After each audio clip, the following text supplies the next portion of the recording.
Hi, my name is Leslie and I'm a psychic medium. The purpose of starting my channel is to try to build a family. There's a lot of people experiencing more and more psychic abilities and tendencies, and I found when I was much younger and really starting to branch out in the spirit world, we didn't have the support that we do today.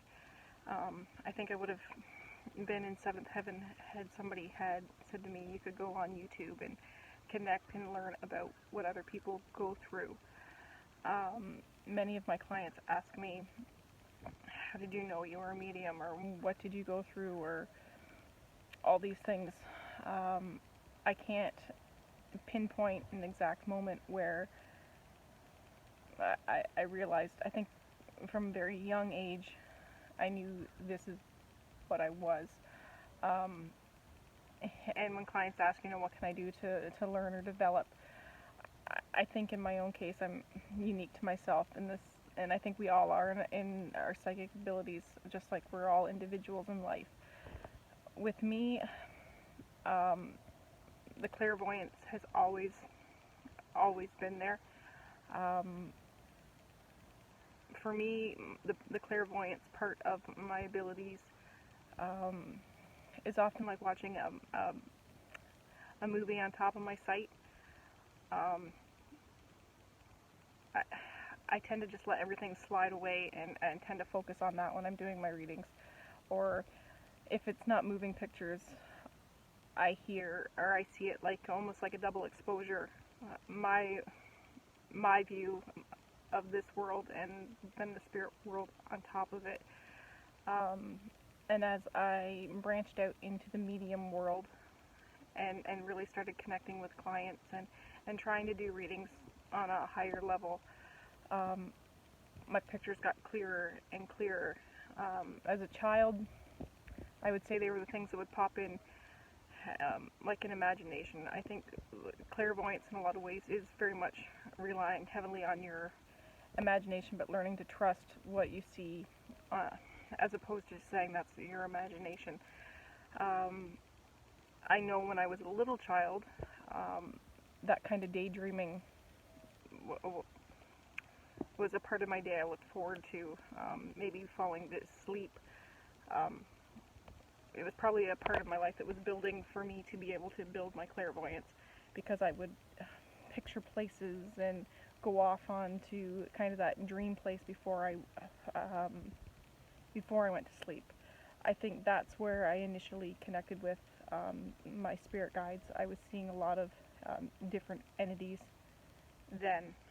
Early on, when I didn't have the control of what I was seeing that I do now, I was getting not so great things. I saw a lot of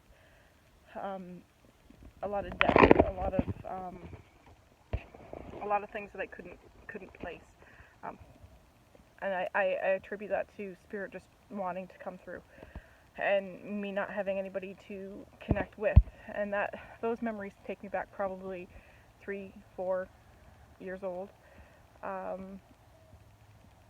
But in my teenage years, that kind of continued to grow. And like I said, everything's different for everybody.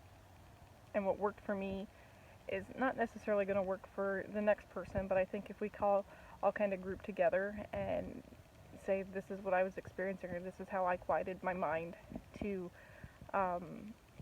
allow a better connection with spirit, then it's worth a shot, because we're all in this together. And I think if you're doing light work or wanting to do light work, it's got to come from the right heart space. When I connect with spirit, I'm doing it because I want to make a difference for somebody else, especially in the mediumship end of it. Grief is an incredibly difficult thing. There's no right or wrong way to grieve. What, again, is for one person is not for another. So if I can give my client a little bit of something to bridge that gap, that spirit are here and they're working with us and they're trying to get through and they're still with us and they're still sending their love, then I think I've done my soul's purpose of being here. So what my purpose of this channel is to really kind of connect, talk about what I experience on a spirit level, try to be there for other people whether it's somebody looking for just more connection in the spirit life, just trying to be a positive influence and vibrate on a higher frequency so that we can all be in a soul community together. I'm not really about a lot of bells and whistles. This is pretty much what you see is what you get. That's the biggest thing with me. I just want to be a genuine reader and give love and connect and heal. So I'm going to continue posting. I'm not very tech savvy, so I'm hoping my videos are okay with everybody else compared to some of the other videos I see out there on YouTube. It's about being a community and sharing our experience. I think meditations are very important. I'm trying to grow with my own spiritual journey, so I think if we can all do it together and connect, that would be really good. So today's step one of actually taking that big jump and putting a video out there and getting the universe rolling so that we all connect on a higher level. I do have my own spirit guides. I know that sometimes people ask, oh, do you work with your spirit guide? Or yes, my spirit guides work with me. I tend to connect with other people's spirit guides too when I'm reading. My guide is, her name's Catherine. She's been with me since the early days that I can remember. So with that in mind, if I reference Catherine later on, that's my spirit guide. That's all I can think of right now. My next video, I promise, will have a little more platform maybe. If I start to get followers who want to send questions or want topics to talk about, we can go from there. Thank you for watching. I appreciate it.